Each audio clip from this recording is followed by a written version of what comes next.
Hi hello నమస్తే welcome to top Telugu TV. ఇప్పుడు ప్రపంచ క్రికెట్లో టీమిండియా ఉన్న ఊపులో మరే జట్టు లేదు.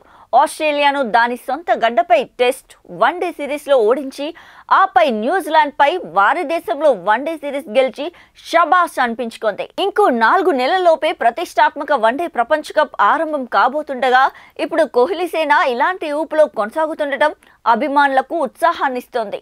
ఈ మెగా టోర్నీకి ముందు జట్టులో ఉన్న చిన్న సమస్యలు కూడా పరిష్కారం అవుతున్నాయి. జట్టు దుర్భేద్యంగా మారుతుంది.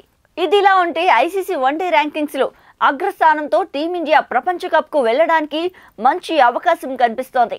టెస్టులో దాదాపు 2 ఏళ్లుగా అగ్రస్థానంలో కొనసాగుతున్న భారత్ వన్డేలోనూ నంబర్ 1 అయింది. కానీ దాన్ని నిలబెట్టుకోలేకపోయింది.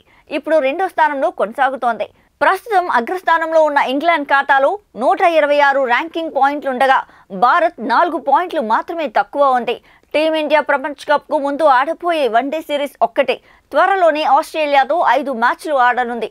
ఈ సిరీస్ కంటే ముందే భారత్ నెంబర్ 1 కావడానికి అవకాశం ఉంది. అందుకు వెస్టిండీస్ పై మంచి ప్రదర్శన చేయాలి.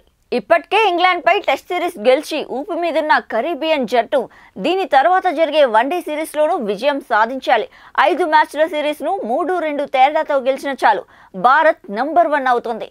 అప్పుడు టీమిండియా పాయింట్లు 122 గానే ఉంటాయి. కానీ ఇంగ్లాండ్ పాయింట్లు 121కి పడిపోతాయి. ఒకవేళ ఈ సిరీస్ లో ఇంగ్లాండ్ గెలిస్తే భారత్ కంగారులతో సిరీస్ క్లీన్ స్వీప్ చేయాల్సి ఉంటుంది. కాబట్టి టీమిండియా నెంబర్ 1 అయ్యే అవకాశాన్ని కొట్టిపారేయలేం.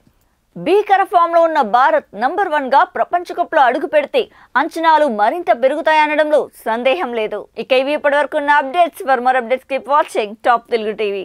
వీలైతే లైక్, కుదిరితే కామెంట్ పెట్టండి. ఇలాంటి ఇంట్రెస్టింగ్ బ్రేకింగ్ బిగ్ న్యూస్ మాకు తెలిసిన వెంటనే మీకు తెలియజేస్తాం. దీనికి మీరు చేయవలసిందల్లా ఇక్కడ కనిపిస్తున్న సబ్స్క్రైబ్ బటన్ ని నొక్కి సబ్స్క్రైబ్ అవ్వండి.